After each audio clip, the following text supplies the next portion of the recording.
So I would like to introduce Reba Knickerbocker. She is a consultant to Masters Women, wonderful presenter, and creator of Been the Blend. She's doing a presentation to Seaboard Women in Competitive Success.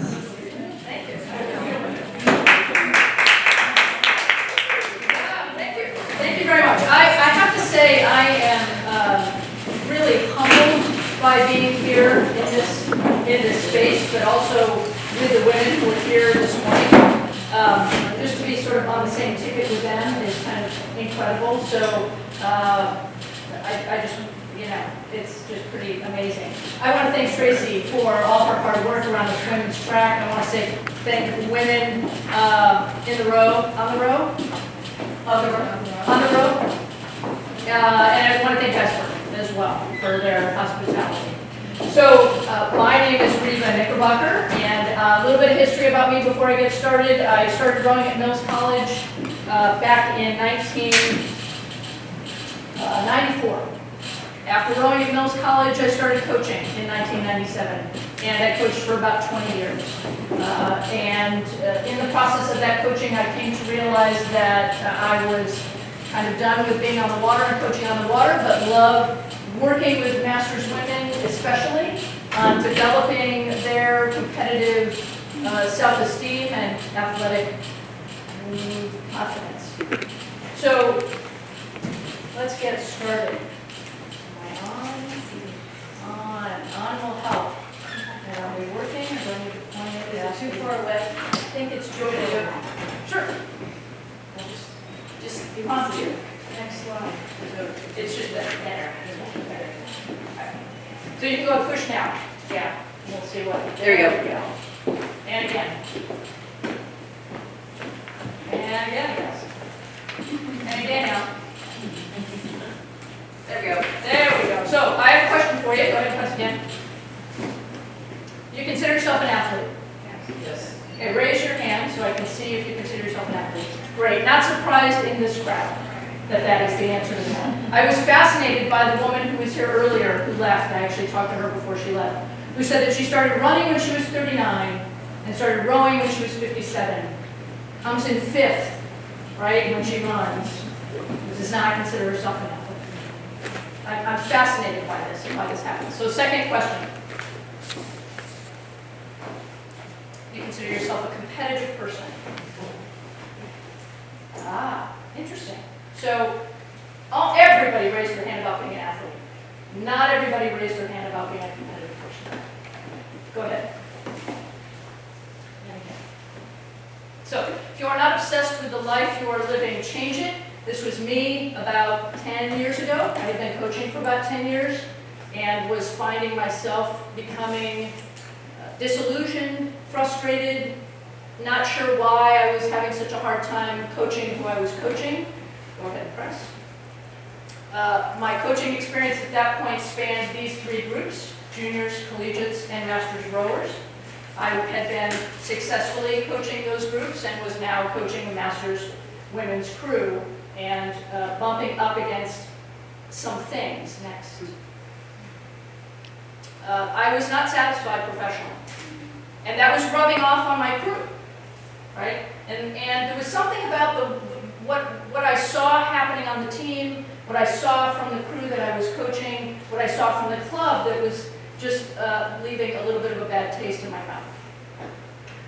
So I started having these conversations with Masters women about their experience on the team, about rowing, and about competing. I had a very small group of women that were competing, about 8 women, 10 women. Meanwhile, there were about 15 other women who were not competing. And so I said, well, let's get you racing. No, I'm not like that.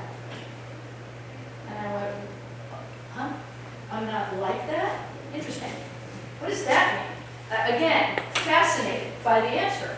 I'm not like that is a really sort of like, you people kind of statement, right? So, next. So I immediately felt like we needed to shift the culture, that I certainly could be doing better as a coach, and that we could be doing better as a team, and in addition, way better as a club. Next. So here's what I was seeing again. The club membership was pretty much stagnant. Next. Club retention was pretty much zero, so we were running learn to row programs. So like any club program, you try and draw in new rowers by running a learn to row. We had a couple learn to rows that we would run in the summer. And we would maybe have 6 to 10 people that would come out for those learn to rows. We would maybe have, let's say, 7 of those 10 people stick around for the learn to row session, which was 4 weeks. And at the end of the session, we would maybe have 4 women who would stick around to really be a novice rower. And then usually 3 of them would leave after about maybe 2 months. So it was not a good retention level. Next. Sorry, I got ahead of you. Okay, great. So there was an in-group and an out-group. There were a group of women, the women I was coaching, who were sort of the in-group, very friendly with each other, supported each other, all ergs together, you know. And then there was an out-group. And these were the women who didn't have as much experience rowing, who had come to the club after this other group had come, were women who had a hard time breaking into the other group, either because they didn't have as much experience, or because they were not really welcomed into that group. Next. It was obviously a limited competitive pool. I'm a coach. I want to win. I want to be competitive at races. I can't do that with just 8 women. I mean, I can a little bit, but, you know, I want 30 women. I want 40 women. And not only that, I'm all about getting women rowing. I want to introduce the sport to more women. And I want more women to come into the club and have a really good experience. And that's not what was happening. It was a very exclusionary environment. And I realized that it was on an unconscious level that I was picking up on that, and that was just making me sad. And that's why I was having a hard time coaching this group. Next. So, these are the 3 things I wanted to do. I wanted to create an environment of opportunity, an environment of inclusion and support, where anybody who came into the club felt like they wanted to stay and contribute. And then lastly, I wanted to create an environment of competitive success. That was really important. So, let's start here. Masters women are unique, much like these puppy dogs. Hopefully I have your attention. I had to put my dogs in there. Let's start with why Masters women are unique. So, number 1, long-term club involvement. If you are a junior rower and you start rowing in middle school, you got about 6 years. If you are a collegiate rower, 4 years, 5 years if you become a GA, a graduate assistant, that you're in that program. And then pretty much you leave, right? As a junior, you're still connected to your club maybe, contact your coaches. You're rowing with maybe the same people you rowed with in college. As a collegiate rower, you graduate, you're an alum, right? You have some connection. But for Masters women are in clubs for 5, 10, 20 years. Long-term club involvement on really deep levels. Number 2. So, the contrary to our previous speaker, I do not believe in life balance. I believe in life harmony. And that means that sometimes there are some things in your life that are way louder than other things, and you need to pay attention to those, much like a symphony. Some things are quieter, some things are louder. You know, in March, rowing is probably quieter. In August, it's really loud. Okay? So that's how you switch your attention. I call that life harmony. Next. Got it? Masters women are highly driven professionals. And then they show, you want me to go? I can do it. Go ahead. That's all right. And then they show up to practice and they have somebody telling them what to do. That's a shift in mindset, right? That is a shift in mindset that has to happen. Very different. Very different. Juniors show up. Yes, coach, you're going to tell me what to do. Collegiates show up. Yes, coach, you're going to tell me what to do. Masters rowers show up. Yeah, tell me what to do sometimes, but then I want to have a conversation about it. Totally reasonable. So there are very physical experiences with Masters women. Some masters women come having good relationships with their bodies. Some masters women do not have good relationships with their bodies. Some masters women are dealing with pain on some level in their bodies. Some are not. Varied athletic experiences and identification. So some masters women have been athletes. Some have not. Some are athletes now but don't identify as athletes. Here's an example. I work with a woman who is a competitive long-distance cyclist and a competitive rower. When I first started working with her, she did not consider herself to be an athlete. She did not consider herself to be competitive. What is that about? I mean, isn't that interesting? I find that really interesting. Next. So lastly, it's okay, you're good. Varied competitive experiences and identification. So exactly that. You may have been an athlete previously and have had competitive experiences. You may have not. You may currently be an athlete but not identify as a competitor. So all of these things put together means that it requires a very different approach to coaching masters women. Would you all agree? Okay, next. So let's start with the novice rower. We want to move the novice rower to becoming an athlete. We want to move the athlete to become a competitive rower. Now, granted, not every single woman who comes out to learn how to row wants to become a competitive rower. Totally fine. Absolutely. It's not a requirement. And as a competitive coach, I actually believe that there are experiences that come with being competitive that lend itself to making you a better rower in general. So, this is what I was dealing with. I was wanting to move women who came in as novices. I wanted to help them to believe that they were athletes, and then I wanted to help them to feel comfortable being competitive athletes. So we've got varied athletic identification, varied competitive identification, novice rower. So this is the novice experience. Go ahead. First, they have to get used to being coached. If you've never had any athletic experience, you don't know what it's like to have that happen. And that's a new experience. If you have had athletic experience, maybe being coached was not a good experience for you. Maybe you had an autocratic coach. You're on a need-to-know basis and you just don't need to know kind of coach. So, getting used to being coached. Number two, you have to, it's a new language, rowing. We're learning a new language. So remember, these are novices. You're a novice, right? You're just stepping in to this experience. You're learning how to be coached. You're learning a new language. Go. It's a new physical experience. I don't care whether you've been an athlete before in another sport or have never been an athlete, getting into a boat and putting a 12-foot long lever in your hand and learning how to navigate this half sphere on liquid with 7 other people is really difficult. New physical experience. It's a new social environment. So you walk into a boathouse and immediately as a human, you are assessing the social hierarchy that's in front of you. On an unconscious level. This is like, animal brain stuff. So you're trying to figure out who's in charge, who's top of the heap, who's kind of mid, all of these things are happening. It's a new social environment that you're trying to navigate. And then you're exploring a new side of yourself, new sport, possibly new physical experience. And so you're going to feel vulnerable. So none of us here came out of the womb knowing how to row. We have all been this woman. All of us have experienced at least some of these, if not all of them. Right? Okay, stick with that for a little bit.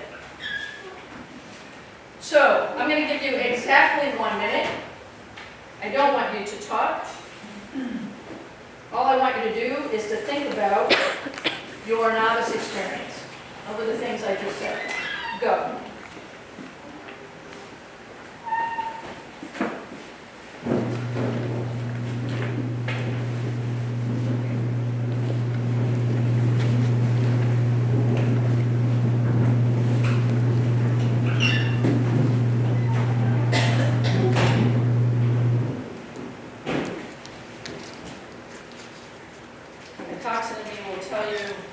but it's now been pretty simple.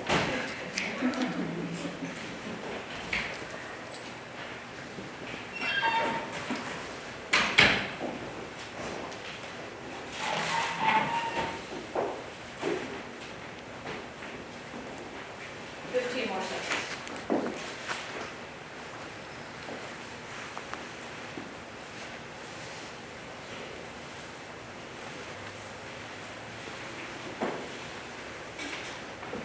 And stop.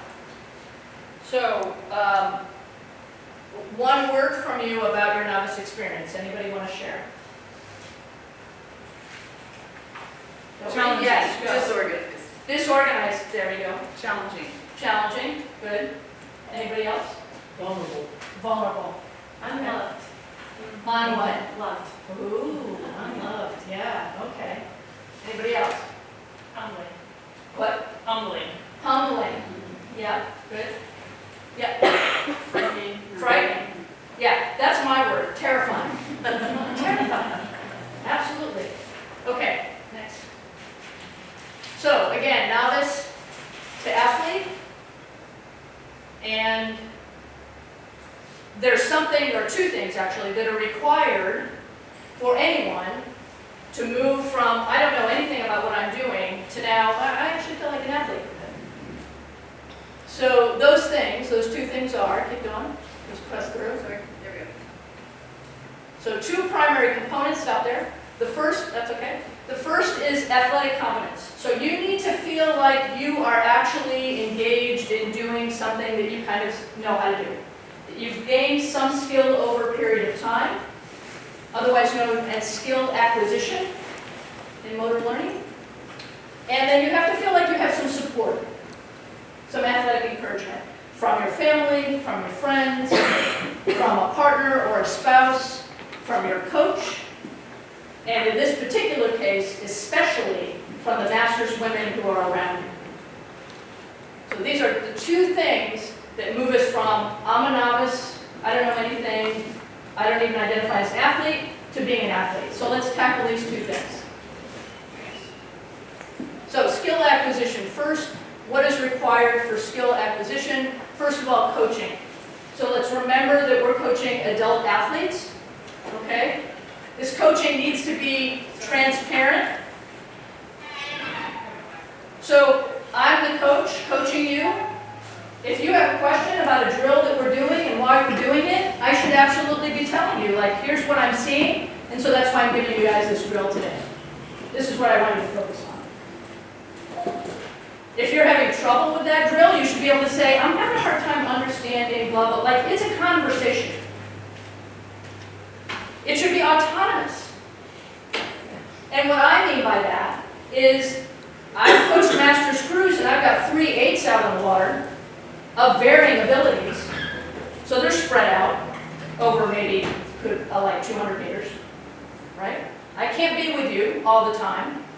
So you need to be autonomous and do some self-coaching and work on the thing that you need to work on. Autonomy also means that you are able to come to me and say, I've got this specific training goal, here's what I want to do, what do you think about that? And I'm willing to help you with that. And then it needs to be collaborative. I'm not going to come to you and say, this is our goal for the season. I'm going to come to you and say, hey, what is the goal for the season? This is what I'm thinking, what are you thinking? Right? This is not what I would do with juniors, this is not what I would do with collegiates. It's very different. So skill acquisition for adult athletes, transparent, autonomous, and collaborative. The learning process needs to be engaged at every level. A novice level, certain things that we're working through there. An intermediate level, certain things we're working through there. And then an advanced level, certain things we're working through there. These are different things at different levels. Next. There should be a clear path to progress from one level to the next. So here's an example. I'm a novice rower. I've just finished my Learn to Row, 6-week Learn to Row class. I'm super excited. I've been on the water like a little bit, while. The coach says, okay, well, we're short a seat in the 8, so I'm throwing Reba in. And I'm like, and everybody else in the boat goes,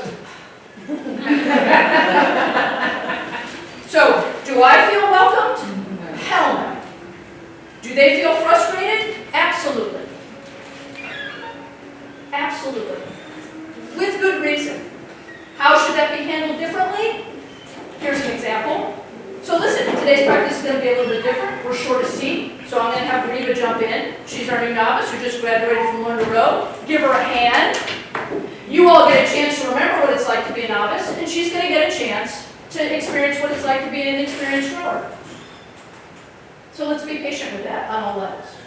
Let's get hands on the boat. Transparency. It's transparent. It's collaborative. It's really clear from the very beginning. This is what we're doing. Now, don't get me wrong. If this happens every single day, ain't gonna fly. You cannot take brand new rowers and stick them in a boat with people who are experienced and expect the experienced people to be happy about it all the time, every day, and expect the new people to be able to progress in a way that they should. There's more on this in my talk tomorrow. That's my plug for that. So, next. And then there needs to be exposure to competing on every single level. I have been to many clubs where novices or even intermediate rowers don't get a chance to compete. And then we expect them to move to the advanced level and jump in a boat with people who've been competing for, at least 2 years, sometimes 10. It doesn't work. So at every level, there needs to be exposure to competition. Needs to be exposure to racing. Otherwise, you also don't get better generally as a rower if you're just always in that constant practice space and never in that competitive space. So that's skill acquisition. That's our number one thing, right? We started with 2 things, skill acquisition and then support, and now we're moving to support. So you absolutely have to have support from other masters rowers in order to start to believe that you are an athlete. And there are some masters women, keep going, who will essentially be like, yeah, nobody helped me, so, you fix it. And I don't know why that is. I don't know why we're not willing to help each other. And this is, obviously a big generalization. I'm sure there are lots of masters women out there who are the first to step up to say, hey, let me fill you in on how this works, blah, blah, blah. But not always. So, engagement, socializing, mentoring, modeling. So, just as I said earlier, you walk into a club and you're immediately evaluating the social milieu of that club. And then you see somebody, roll their eyes and turn and walk away when they see a particular name in the lineup. How's that for mentoring and modeling? That sets a tone, right? Okay, this is how it works here. Okay, I get it. So you are all, if you are an experienced masters rower, and there are new women in your club, you are always an example. Whether you know it or not, whether they're conscious of it or not, they are picking up on everything you do. Everything. How you carry the boat, how you carry the oars, how you react to the coach, how you react to the coach saying, okay, you're going to cox today. Thanks so much. Appreciate that. Everything. Keep going. Offer pro tips on equipment, on blisters, on technique. These are all things that novice women do not know anything about. And so they're, might not want to go to the coach. Or the coach might be like, yeah, I don't know, talk to one of your captains about it. I don't have time. Right? So be there. Be there for them. Yeah. Be encouraging. Talk to them after the row. How was your row? How'd it go? What'd you guys work on today? Encouragement also looks like when you're at a regatta, helping to carry oars for those novice women. Being there when they come off the water to bring them their shoes. I know, I can't even tell you how many clubs I know where the experienced masters women are sitting around, in their lounge chairs. And who's racing right now? Oh, I don't know, I think it's a novice. Right? I don't think that helps engage your teammates on a level that gets them excited about participating. And so the point of all this is that we want to make it welcoming and supportive and inclusive and enjoyable. And certainly we can't take the pain out of rowing. I can't make it so you don't ever have visitors. But I can be there on the beach to meet you. Absolutely. So, we've got skill acquisition, and we've got teammate support. So now, I'm feeling like I'm an athlete. I'm feeling pretty good about that. Like, I'm getting this thing down. I'm learning how to do stuff. My other rower people are like, talking to me. That feels good. Okay. Now, we want to move that athlete to become a competitive rower. So here comes the discussion around considering yourself competitive. So when I started thinking about this, I started looking at the association that women of a certain age, women who are pre-Title IX, I will say, have with being competitive. What does that look like? If you've never been exposed to athletics, and even if you have, you might associate a competitive environment with what it was like to be through the ages of, let's say, 12 and 22, all the way through college. And that competitive environment might have been more focused on how the relationships within the group were formed, within your friend group. So, go ahead. So there are certain words that when I talk to women about being competitive, they associate with being competitive. Keep going. Catty, being a mean girl, it's backbiting, it's exclusionary, it's cliquish. These are all subterranean forms of competition. And in many ways, they are the way that women were, maybe sometimes still are, socialized to be competitive against each other. So if this is the association that you have with being competitive, and now let's say it's 30 years later, and you stepped into a boathouse, and there's competition happening, you're going to be like, oh, yeah, I'm not like that. Now you're an adult, and it doesn't feel good. So, I'm going to give you another minute to think about what your experience is around competitive behavior. Go.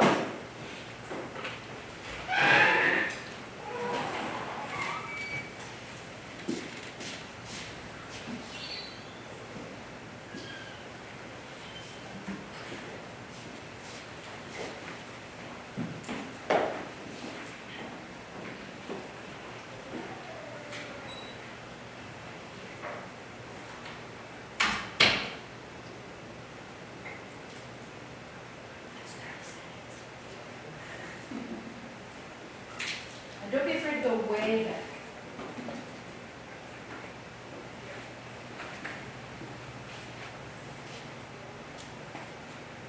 $15 seconds.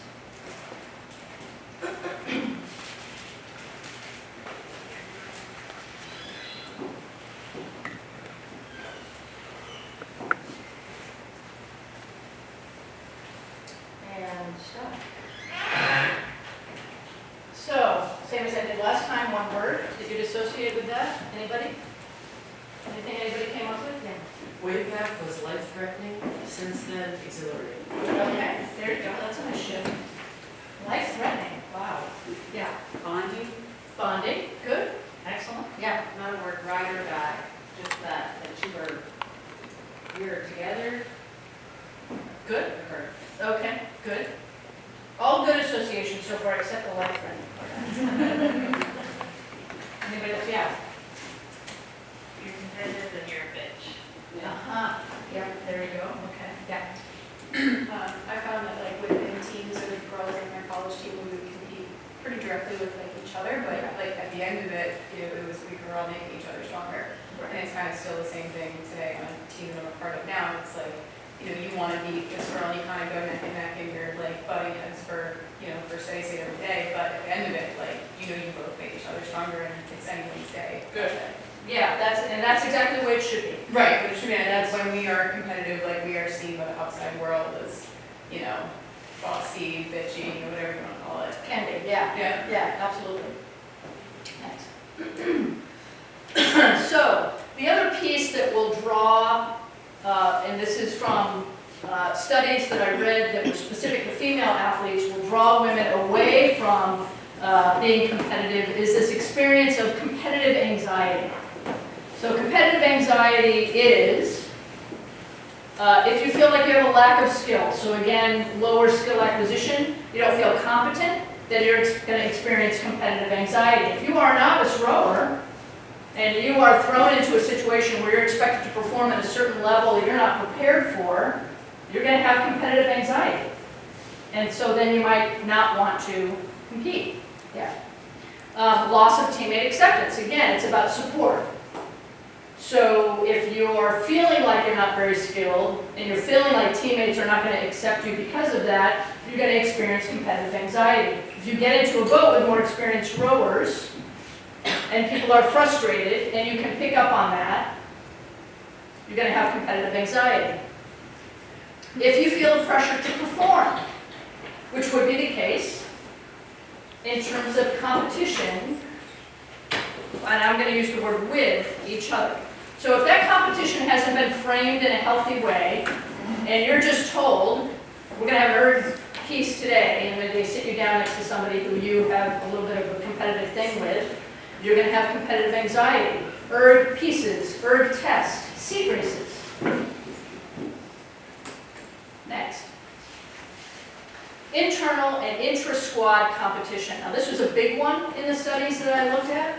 So when women are competing against teammates, the competitive anxiety is extremely high because, based on the studies, women's social connection to each other is extremely important, right? We put a lot of value on how we are connected to each other. The possibility of losing that connection because I've done better than you in this test, or I beat you in the seat race and now I've got a seat in the head of the Charles boat and you don't, is real. That's a real thing. And so these are the things that brought up competitive anxiety for the female athletes in the studies that I looked at earlier. So does any of this sound familiar? Yes.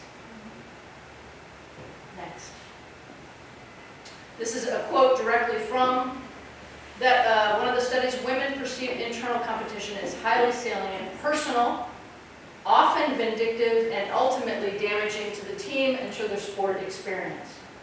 My contention is that that's because that internal intra-squad competition was not framed in a healthy way.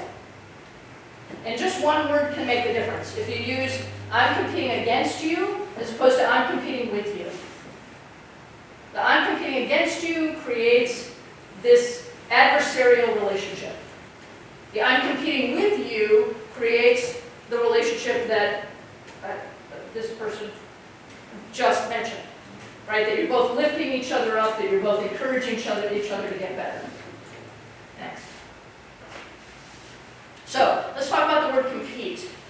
Where does this word come from? What does it mean? It comes from the root competere, and it actually means to strive together. It doesn't mean to beat the other team or the other person. It means that you're striving together. You're pushing each other up to the top. You're helping each other to get better. So we need to reframe what it means to be competitive. So how do we do that? Just keep pressing. It's okay. First, it's with yourself. You're competing with yourself. Remember Joan, whoever was here who watched the movie earlier today, talking about that was the thing that she did every single day. It was not about who she was going to be or what she was going to win. It was about how much better she could be that day. She was competing with herself. Keep going. So it increases motivation and it supports skill acquisition. You're going to get better if you're competing against yourself. Competing is with teammates, not against teammates. So what does this do? It reduces competitive anxiety. And it increases social connection between teammates. So if you are in the process of, I'm going to go sit down and we're going to do an erg piece together, yeah, absolutely, we can be competing with each other to help each other go faster, to help each other get a better score on our erg test. Yeah. So it absolutely absolutely is against other crews. Yes, you are competing against other crews. This creates team cohesion around a shared pursuit. Again, another way of bringing us all together. Continuing, reframing being competitive. It is open and honest. So that means that if I have a particular goal and I'm getting ready to sit down on an erg next to you and I say, you know, my goal today is to really try and, you know, break that 2-minute mark for this 1K. Like, that's really what I'm trying to do. And the response should be, ideally, wow, that's awesome, excellent, let's do that. Let's see if we can make that happen. Because if you're trying to do that, that's going to push me. So being open and honest about your level of competitiveness is transparent, develops trust, encourages healthy competition. There's no reason to hide it. There's no reason to act, I mean, this is the other piece, is there are some women who will go, oh, yeah, no, I'm not competitive. Yeah, just own it, be honest about it, because it's okay. It's okay. Yeah. So a competitor welcomes the challenge. A real competitor will say, yeah, bring it. Let's do it. Yeah. Not feel threatened by new blood. So this was part of the issue when I go back to the crew I was coaching at the time when I started evaluating all of this. There was a lot of feeling threatened from the 10 women that were the regular racers by new women that would come in. Instead of saying, yeah, we need more women to row at this level because we want to be really competitive. And if you're going to come in, you're going to push me, and that's good for me. I'll get faster, you'll get faster, let's just all get faster together. Next. This is at Zalac Rowing in San Diego. I took this picture last year when I was at the convention, and that's exactly what it's all about. That's it. Like, I basically could have like just put this up and said, okay, my work here is done. That is pretty much what it's all about. It's not about beating another girl. You go fast by being your best self and bringing that girl with you. And that's what we heard this morning as well. Women who started rowing at Long Beach, another woman would walk in the door and they'd be like, here, come on, let me show you. And then another woman would come in and that second woman would say, here, come on, let me show you. Next. So why does all of this matter? It matters because we want to have comfort in a team environment. We are doing something as masters women walking into the sport, maybe if you've never rowed before, that's real, like the whole list of things that I said you're doing. Ultimately making yourself vulnerable. Right? So acceptance and support, incredibly important in any team. Rower development, right? We want rowers to feel like they're developing in an appropriate way, that like they're actually able to learn what it is they need to learn in order to be able to perform what they want to perform at a level that they feel competent at. We want a supportive environment. We want a club culture where when women walk in the door, they want to stay. They feel like they're a part of something. They feel like they're supported to get better. They feel like they're helping other people to get better. That feels good. And then we get club growth. Because we retain more women, because we have a better culture and a better environment. Yeah. And finally, you experience personal growth.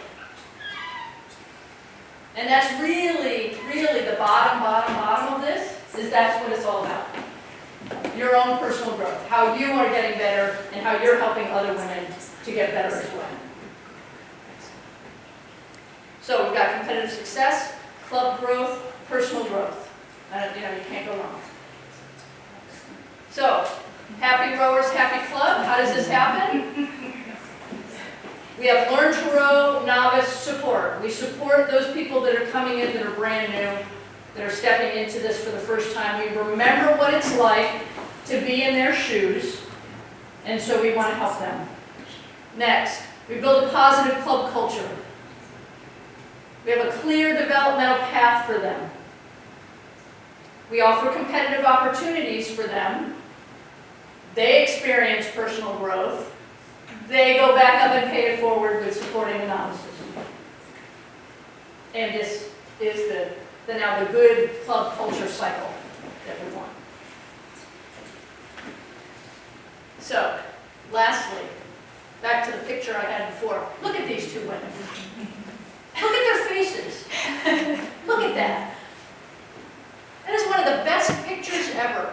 Because you know, when they're rowing, don't tell me you know these women. Do you know them? They're from our, so May, when I went to school together, they're from our college. That's awesome. And they were the two Our girls. friend took that I was photo. wondering when I was gonna, in all my travels, of doing this talk. On the right, that's Emily Morley. She was the Bahamian single scholar in the Rio 2016 Olympics, and then sort of doubles with her partner, Jenny. And so when I said there's a specific example, I was thinking of two girls that were neck and neck all the time. There you go. So this is what I'm saying. It's like, you know, when they're on the earth together, come on.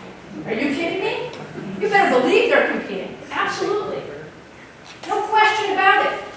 Do they love that they're competing? Absolutely. Do they love each other? Clearly they do. Next.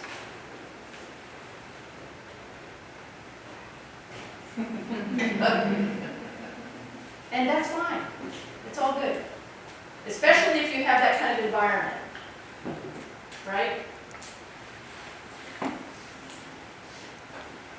So here's some questions for discussion, but really that's all I got. Thank you very much.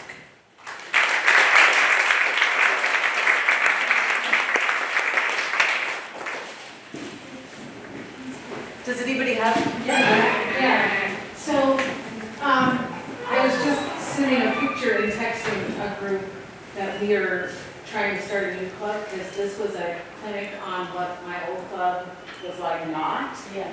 And so how do you know, how do you go about changing the culture? How do you know when it's time to just move on? I think the things that I mentioned in the beginning, if you're having trouble with club membership, if you're having trouble with retention, if there's infighting, then you know that there's a problem with the culture.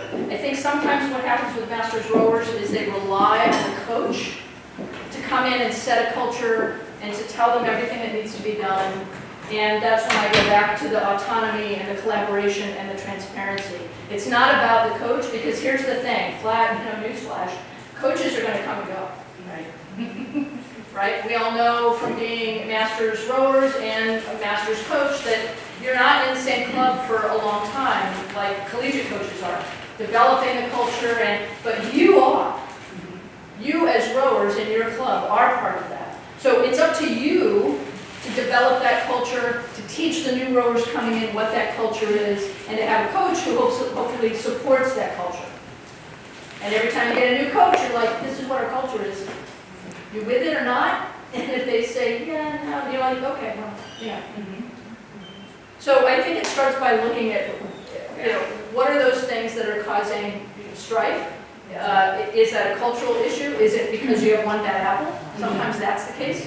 You have one person who's like, yeah, no, I don't need to take a nerd test. I'm good. Everybody knows I'm good. So I'll tell you a story. I came to a club. I was, there I was. They announced a new coach, right? So I went to the big team meeting, big annual team meeting. It was great. It was super fun. And I had one rower who came up to me, and she said, yeah, my name's so-and-so. And I just want to tell you, everybody knows that I'm good. And I went, really? You've already told me so much about yourself. Just with that sentence.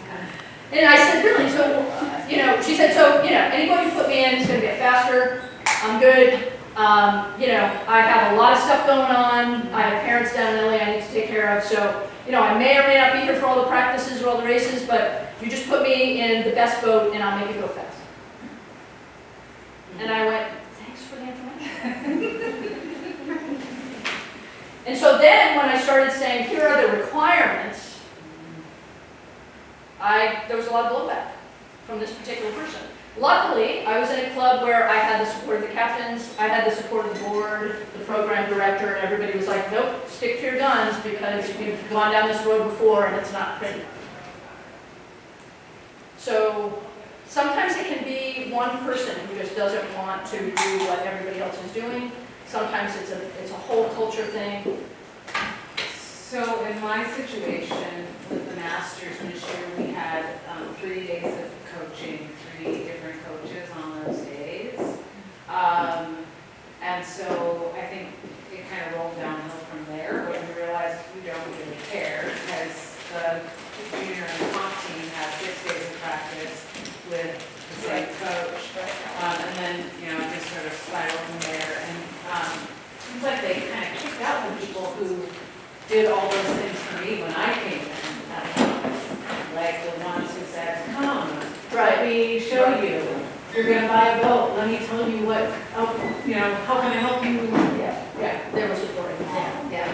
So, I think it's clear that it's not happening there. Yeah.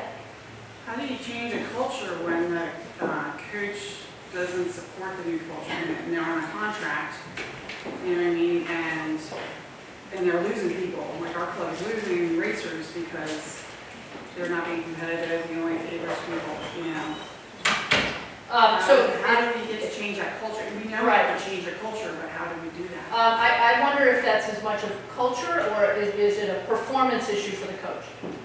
So, it's a performance issue, right? It's the coach, for some reason, is turning people off and people are walking away. So that's a performance issue. That's not necessarily a culture. It can become a full culture issue if, as people leave, other people are coming in that the coach likes or is, aligned with the coach.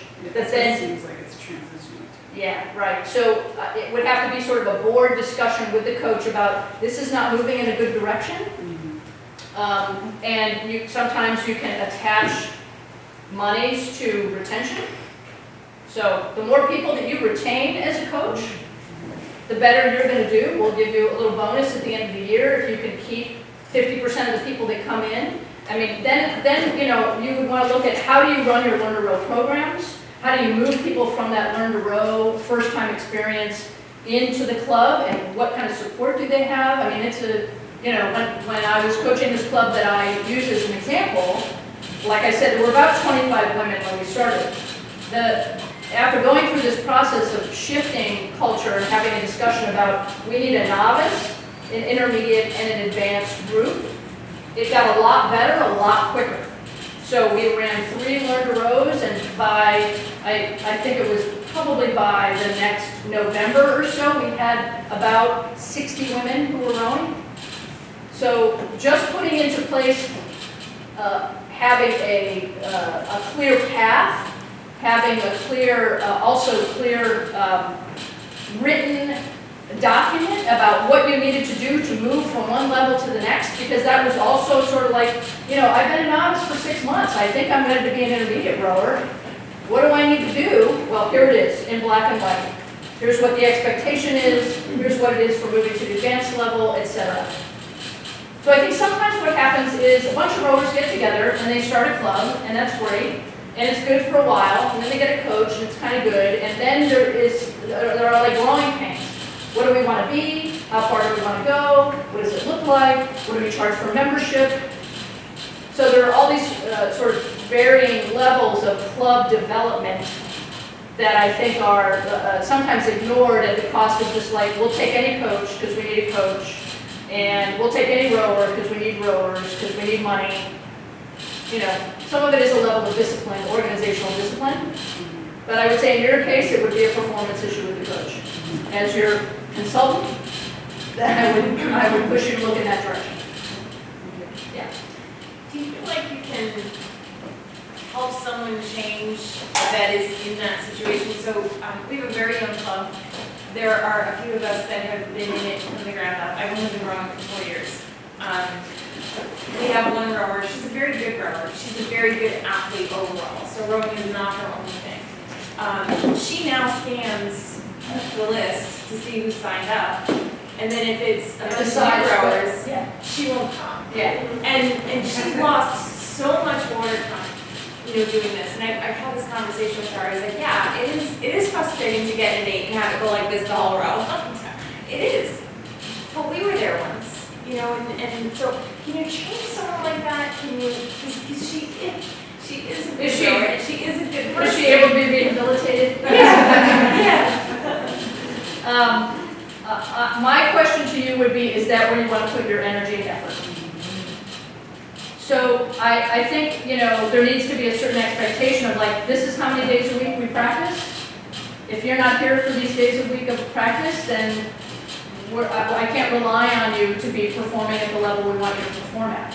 If she, like the one who I told you about, was like, yeah, I'm good. If she thinks she can just show up and get into the top vote, having practiced once a week for the last 3 weeks, then that's you guys allowing that to happen. I would say setting a boundary and saying, look, we have an expectation, and if that means the vote's going to be slower because you're not in it, then that's what we have to do, because we're trying to set a standard, about having a standard.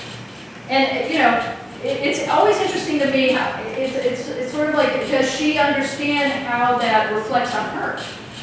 Right? Yeah, This, well, I don't know that I don't know that everyone in the club knows that about her. okay. She and I are close, so I know, Yeah. But, So if you're close, you might be able to sit down and have a conversation with her and be like, come on. If we want this club to grow and we want it to get better, we need you to step up and be that model, be that mentor. Reba. Yeah. On the same line, I'm thinking about the idea that that's when we look to the list of who signed up for practice and say, well, you might not know what reason they signed up to go, right? Because you have a kid thing or a thing, this and that, you don't really know that this person is not showing up because so-and-so's at practice. They may say that. Right. But then you can have two different systems. Like, look, if you're at this practice with these people, then you're expected. You don't sign up, you're expected. If you're at this group who's more intermediate or novice, there's a list you can sign up and the coach looks at it a half hour before practice.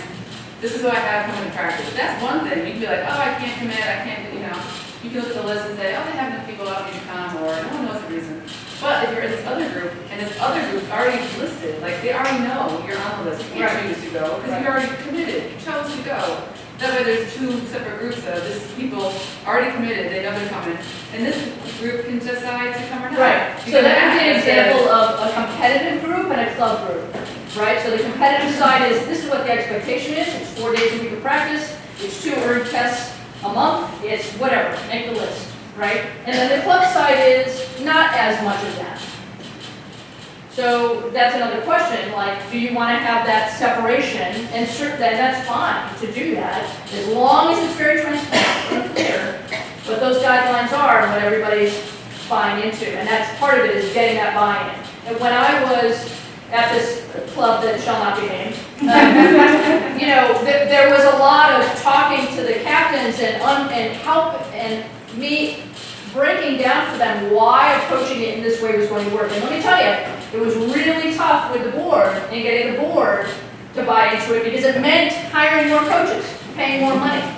It meant having a novice coach, it meant having an intermediate coach, it meant having an advanced coach. There's a lot of coaches for a small club. Did it pay off? Absolutely. Because each level had their own coach, their own person they could go to, a support system. It worked. It's not can't necessarily be the case for every club.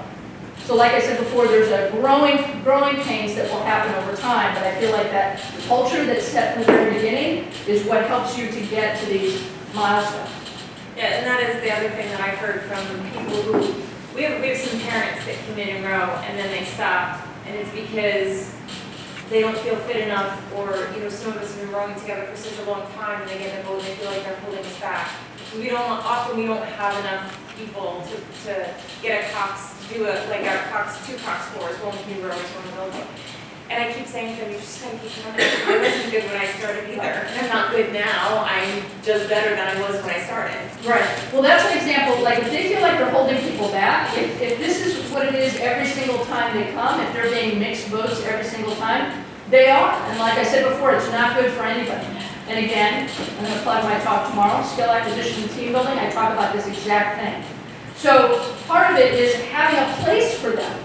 This is a place for you so that you can develop. And I'm also here to tell you that, I had women at the intermediate level of this club that I coach who just were like, I'm staying at the intermediate level forever.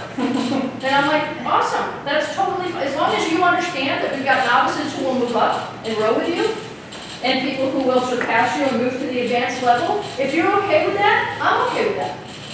This is the autonomy. You absolutely get to do whatever you want to do as long as you understand what's going to happen.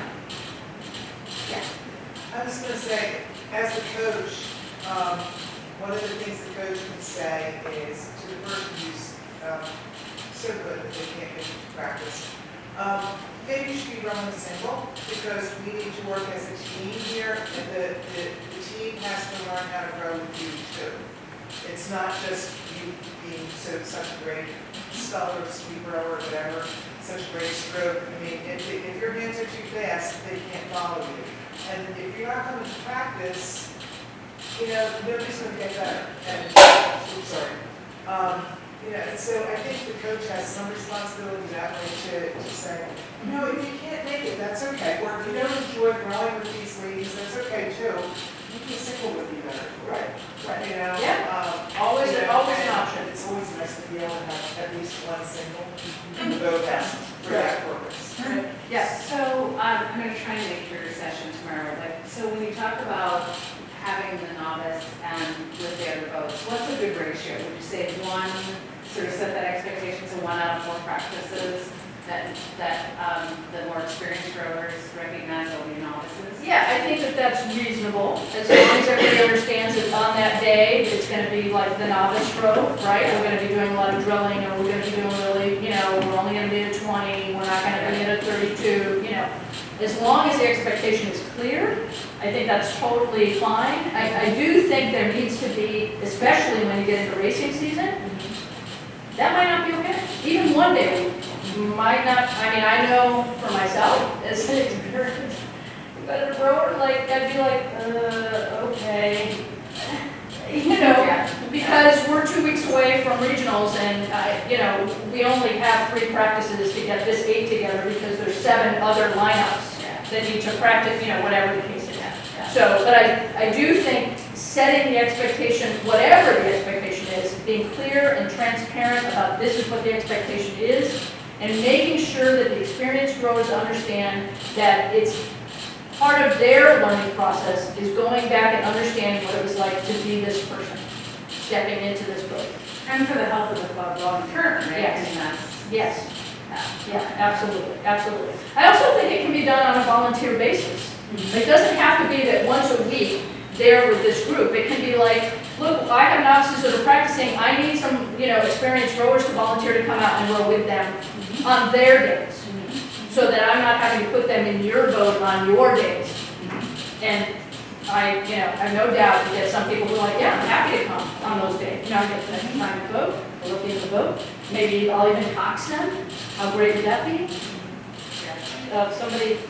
I was just gonna say, we shouldn't say that when an experienced rower gets to hold novices, it's like a, sign off practice, I'm just here to help them out. Right. If you're doing box drills and working on something, unless you're perfect, and nobody is. That's right. You can get a lot out of that practice. That's right. Absolutely. Absolutely. I totally agree.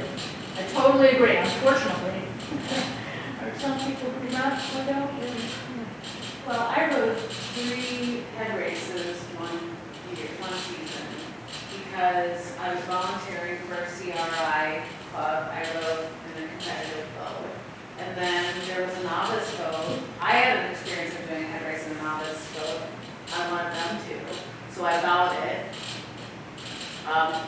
The boat was shaky, so I said it most of the time. But I wanted them to have that experience once to compete, because otherwise they wouldn't have had a competition. Yeah. See, this is the thing. It's a generosity of spirit that is part of being part of a club environment like that. And I think it's okay to set a boundary and say, I really want to compete for this boat going to nationals or this boat going to the head of Charles, and so I'm going to focus on that. And, when it's, early spring and we have people who are trying to get on the water for the first time, yeah, I'll come out and jump in the boat with them. Sure, absolutely, yeah. Reba, I was thinking the same thing you were thinking about how to get on novice for racing. I've been rowing 20 years and I come into a bachelor's and I want people to row and I want them to race, and then we're not ready. tell me why you're not ready. What is ready? I'm a referee. What's so bad about referees? Exactly. Here's a buoy, here's a bridge, don't hit it. There's a race course, if you pass somebody. They're never ready. Blah, blah, blah. They're never ready. So really, the point is, like, the mentoring concept, but what I might do differently is that I might be a little intense when I race, so I might not be the best mentor, but like in the race, I'm like, what the frick is happening right now? And they're like, oh my god, what's happening? But I was like, maybe there's a better mentor kind of concept, but do the same thing, whereas like I kind of calm down a little bit when I get going, I get crazy, competitive, and they're like, what just happened? But I was like, look, we're gonna do this, you got this, you got this. I'm like bowing them, like just to get them through it, because they're like, I can't do it, I can't do it. But you have a mentor who has that mentality of, we're just going to do a race. You know what's different than practice is 100 other boats. Head of school boat. You know, it's just 1,000 people here. Well, You have to be a mentor. Here's the other thing. It doesn't have to wait to a race to be a race. Right. Let's put 3 boats out, let's mix them up, and let's have a race. Let's just go for like 2 minutes and see what happens. Like, let's build it up slowly. This is part of being a teacher, right? I'm not just gonna, okay, we're just practice, boom, 5,000 meters, let's go. Racing tomorrow at the big regatta, right? Show up, let's do, like, no, we're gonna prepare, right? So yeah, you know, But there might be people in novices your will club that are always good say, mentors, like you pinpoint and be like, you seem like a really good teacher. You seem like you have patience to you know, would you want to be a mentor or like set up a mentor thing when there are races where your club might be more comfortable sending out a novice crew if there was one person who was totally, yeah, absolutely, yeah. I think something to keep in mind too is that when you're a master's, right, you've got a whole spectrum. So I've got members who are from 24 to 72. And I think we can take up the mentorship role, experience rowers can take up the mentorship role at different, it's not that we're not always in that place in our lives or in our worlds where we can take up that mentorship role. So when, you know, the only practices I can make it to are the 3 required, the 4 required, and that's like the only workouts I can do. That's not the best time for me to be doing a mentorship role, and I've got lots of things going on professionally or personally. But then in my, you know, let's say 40s or 50s, I've got more time available to me. That's a good time to take the mentorship role. Now again, not to say that people in their 30s can't do it, but just like thinking about that long-term span, right? So if someone's not in that place right now, that doesn't mean they won't ever be, and can't ever be a good mentor, I think. So I think it's, you know, understanding the person and understanding also where they are in their rowing career and where they are in their lives. Because again, masters, we're hoping that's the long term, the long haul. So just being mindful of that too. Yeah, I think also there are times when, you know, you can say, I'm going to come and help with this Learn to Row Day, and that's where I'm going to help out on Learn to Row Days. Like you can decide how much, where is your mentoring going to go, and maybe that's the day it goes on. It doesn't go on a practice day. Any other questions, comments? So before I close, just a little bit about what I do.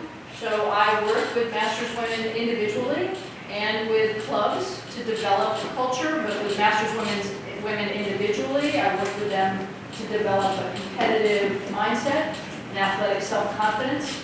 I think I told you before about the woman who was the long-distance competitive cyclist and the competitive rower who did not believe she was an athlete or a competitor. Now she does. And she's been able to reach those places that she wasn't able to reach before because of that discord. So that's what I do again. And I know you know me and I know you know my club. But the club was not the club I was talking about. No. Just to be I clear. was going to start crying. No. So what happens when you have, so I'm coming from a club that's competitive only, so we do not have tiers. So what happens when you grow your membership and you bring in intermediate members who, so we've got kind of a split, right? Intermediate and very experienced. And the intermediates feeling like, when you say, coach says to fix this boat, they start arguing. Nuh-uh. Arguing with the coach? But arguing with the coach. Or anytime you make a comment, it's, you know, it's kind of like, well, why aren't you calling out her? One of the experience, and again, everyone has stuff to work on. You've been rowing 20 years, still have things to work on, right? But that kind of like, don't look at me, like, we're getting this weird culture shift right now where it's a lot of, we've got a large group of intermediates. So what is the, because you never had intermediates before, right? This is sort of a new foray. So you've always had just high-level competitive people rowing, and now you've had some intermediate people come in. What was the impetus behind having those intermediate people come in? Wanting to grow the membership and thinking like, well, if we brought intermediate folks in, we did a lot of mixed boats, we would might advance their skills a little quicker, which we've been doing. But then when we go out and it's something, I won't say that none of the experienced members say stuff, but mostly we just go out and then when the coach says something to one of the intermediate rowers in a mixed boat, there's a defensiveness and an argument, and why aren't you calling out those people?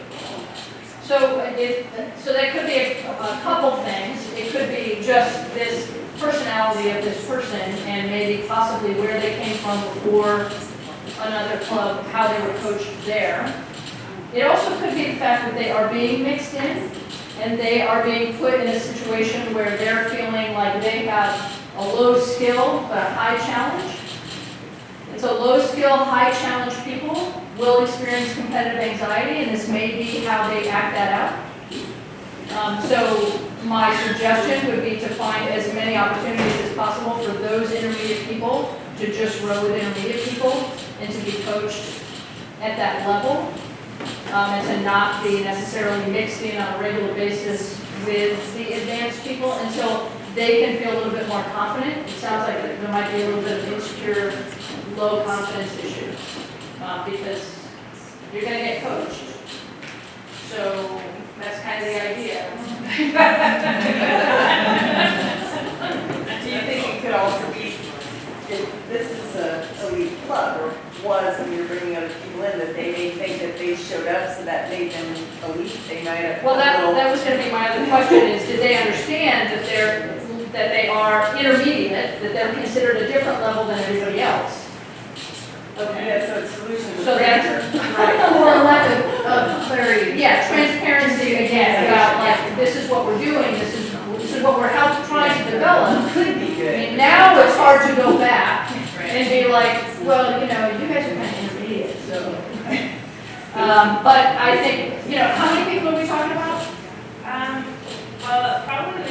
I mean, total of the club now. Oh, our club is probably about 40, and 10 of them are 10 are intermediate. And how many coaches? One. Okay, so you absolutely need to have another coach. Absolutely. Yeah. Because then you've got there's a thing that psychologically that happens when people have their coach. They feel supported, they feel seen, they feel respected in wherever they're at in their process. And it helps them to feel like, okay, now I can get coached by this person and go to the next level, whatever that is. But right now, I have this, I don't have to fight for time, right, with this other coach who's, you got one coach coaching 40 people. Yeah. Or you have one team, you look at 3 different coaches, it's like, that means it's like, you don't care about us. Yeah, that's kind of a, let's throw anybody out. Yeah. So, you, and then, I think think we're we're done. suggestion for you, that maybe you can talk to the coach about this. I've been coaching forever, just so you know. But one of the things that I always talk to is, a lot of the instrument coaching, a lot of the master swimming coaching, they experience that same thing. And sometimes you feel like you're always picking on the same person, and you probably are, but, I try to make sure that everybody knows that just because I'm correcting Susie, and I did not correct Emily, both of you should be checking what I'm correcting. So, okay, Susie's dropping her hands. Am I dropping my hands? Am I raising my hands, which is causing Susie to drop her hands? So you should be doing an internal check, and you have to, as a coach, you have to reinforce. Just because I'm correcting Susie doesn't mean that, nobody else is doing this. She just happens to be the person I'm correcting. And that's something that maybe at a side point, just to make sure that everybody knows what's going on. okay, thank you all so much.